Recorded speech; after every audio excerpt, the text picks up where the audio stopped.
Do you ever notice that sometimes the people closest in your life are the last ones to support you? And I think a lot of people are looking around right now and saying, where is the village? Ding, ding, ding, ding, ding. I don't even have that family, Jenna. Where's the damn village? Okay. Yeah. I'm ready to change. Where is everybody that is going to help me? The thing is about community is that we're waiting for ours to show up, but we're not showing up. Yeah. What are you going to do about it? Yeah. What are you going to do about it? Yeah. What are you going to do about it? When we feel like we have no one, or we have been conditioned as women to believe that we cannot ask for help. How do we create a support system? There are so many people, whether they're marginalized by society, or they do not have family support, or they do not have financial resources, or they do not have a supportive friend group, or they are not married. How do you actually get support when you feel like you have none? Yeah. Where do you even begin? I mean, first of all, I would imagine it has to be about your mindset, because if you continue to tell your story, I'm f***ed, or, you know, like whatever, you're never gonna even do the work. But to try to create a support system, whatever that looks like. But where would you advise somebody who has that story? Maybe it's because of circumstances of their life. Maybe it's a reality right now. Yeah. A lot of people watch social media and listen to your podcast or watch us on YouTube, Jenna, because they don't have a support system.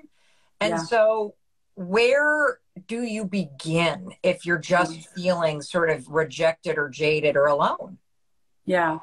You and I have had so many conversations about this topic because I think it is so close to our hearts, especially as women and entrepreneurs. But, you know, it's really interesting because there was this reel that was going around, and it was like, do you ever notice that sometimes the people closest in your life are the last ones to support you? And the thought was because they're watching you change and they're still stuck. And I think a lot of times that thought alone, or when we get excited about something, or when we decide we're going to change and the people closest in our life aren't supporting us, we just stop. We stop wanting to change. We stop trying to change our life. We stop trying to take control of our future, because we're like, how can the people literally sharing space with me or being in my life not support me? But what's so real to remember is that your change, while it might intimidate some, it is going to inspire so many more. And so you can't let that stop you. So here's the thing that I've realized, especially coming out of the pandemic, especially too as a mom of young ones, is like, you know, they always say like, it takes a village. And I think a lot of people are looking around right now and saying, where is the village? Where are my Okay, people? so stop. So I want to say this right now. Yeah. How many of you literally just, you're like, ding, ding, ding, ding, ding. I don't even have that family, Jenna. Where's the damn village? Okay. I'm ready to change. Where is everybody that is going to help me? How do you start? Because you know what book keeps coming to mind, and you're going to have to help me with the title, or can everybody watching help me crowdsource this? It's an incredible book. I have read it twice. I can't remember the name. I think the guy's first name is Chris. I think it's called The Master Plan. The dude is in jail. I love this book because I was a public defender in New York City doing criminal defense work. He was in jail, and I think it's called Master List. And he made a list, and he wrote it on a wall.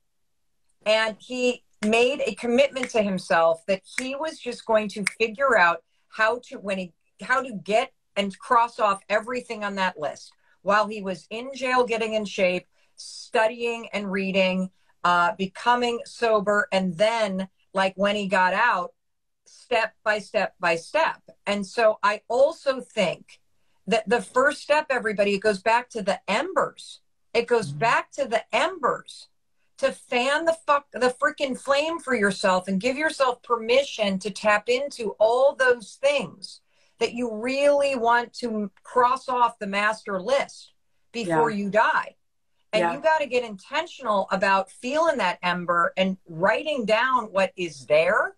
And then I think Jenna can help us to figure out, how do we create, Jenna, a support system when we feel like we have no one, or we have been conditioned as women to believe that we cannot ask for help. Oh my gosh. So there's an actual chapter in my book about asking for help, because even to this day, it's a struggle.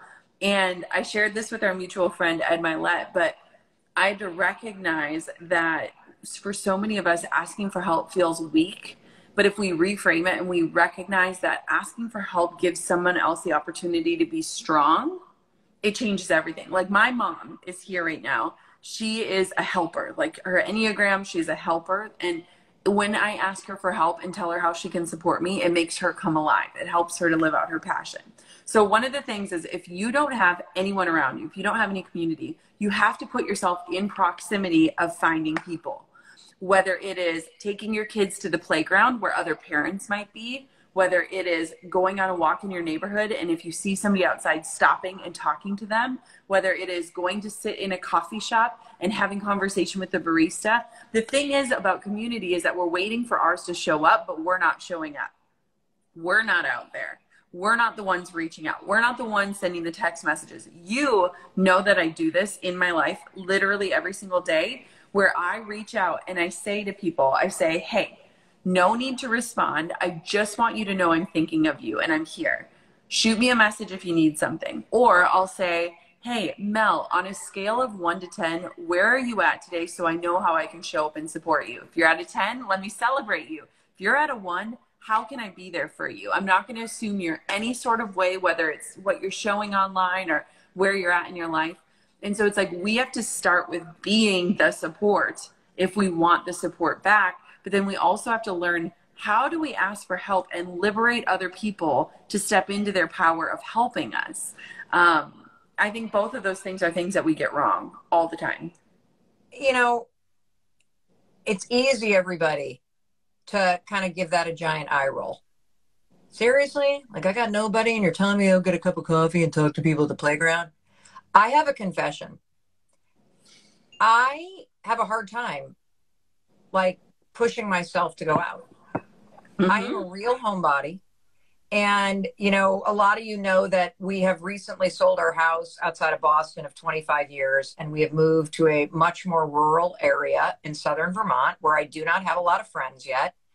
And I noticed that the biggest obstacle in my way is me, because I sit in my house and I tell myself the story that there's only 3,000 people in this town. I'm never going to meet anybody. You know, there's nothing going on here.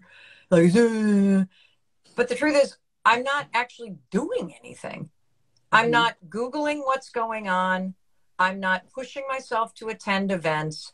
And so my own complaining and my story that I have no one is fueling behavior that keeps me isolated. And so the second that I started Googling stuff that's going on, I found a freaking drag queen bingo night at the local hotel to celebrate gay pride. I then bumped into a woman at the Walgreens parking lot who had a, you know, hat on for RGB. And I'm like, hey, and we start talking. I invite her to drag queen bingo. Turns out she used to work for Alvin Ailey in New York City and moved to this tiny town. And so that is how it happens. And we want to think it's more complicated, but it's not. And what you're learning so far, this is the book. It'll hold your hand like a great friend. How are you really? To help you take control of your life. It starts with that ember. Fanning the embers, everybody. And then it's about getting clear about what you need and surrounding yourself with people and stopping down that story that there's nobody there and life isn't fair and I can't do this and nobody likes me and it's not fair that I don't have a spouse or a supportive family or any of that stuff, because those embers, they turn into a smoldering fire and flame inside you. And we're giving you the steps, and the steps are simple. What makes it hard is you don't take it. What are you going to do about it? What are you going to do about it? Because complaining about it, being angry at other people, like being in your misery, succumbing to your emotion even though it can be overwhelming. And look, you're talking to a woman who literally for the last 6 weeks has been in a mental health breakdown. What are you going to do about it? Yeah. What are you going to do about it? That's what that's what you need to ask yourself. And that's what the last third of this book is about. So what does that mean to you, Jenna? Yeah. What are you going to do about it? So here's the thing. When I think about the question, how are you really, or how am I really? Most of us don't want to answer it because we know if we're honest and the answer is I'm not okay, or I'm not happy, or I'm not good, that then we have to do something about it. It's like we have to confront that reality, and that's what will set you free, really. And so one of the things that I think gets wrong so often in this world with so much information is that we try to go so big so fast that all of a sudden when we crash, we say, why did I ever think I could do that? Who was I to think I could follow through? Who was I to think that I could start the business or lose the weight or get healthier or seek out the relationship? And what we're forgetting is that, like, if we can start to make the smallest progress, like progress that no one can see, progress that isn't Instagrammable, progress that just simply proves to ourselves that we are actually following through, that we are actually progressing and moving forward, that we are actually capable. It's like we're strengthened. And when we're strengthened, the confidence shows up. And when we're confident, we show up in a different way. And when we show up in a different way, we change. And when we change, everything happens. And so it's like we live in a world that literally wants everything to be pretty and we want it to be showcased. It's like, imagine if you and I were sitting in Vermont and I was like, hey, Mel, let's go grab some chairs and watch this tree grow. It would be so boring, right? Nobody would do it because on the outside, what we see, we're not seeing anything happening. But underneath the surface, those roots are strengthening and lengthening and growing and reaching and giving this growth the roots that it needs to be sustained. And so to me, it's like when we think about what are we going to do about it, we often try to go big.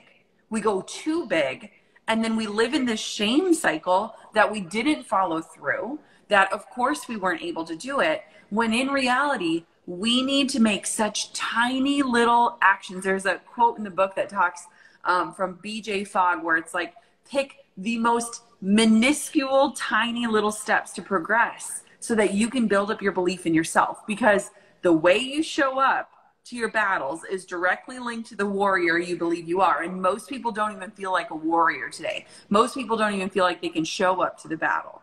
And so it's like, how do we build up our confidence through such infinitely small progress that no one else will see, but that we can feel? That's what I think is the difference. Hey, it's Mel. Thank you so much for being here. If you enjoyed that video, by God, please subscribe because I don't want you to miss a thing. Thank you so much for being here. We've got so much amazing stuff coming.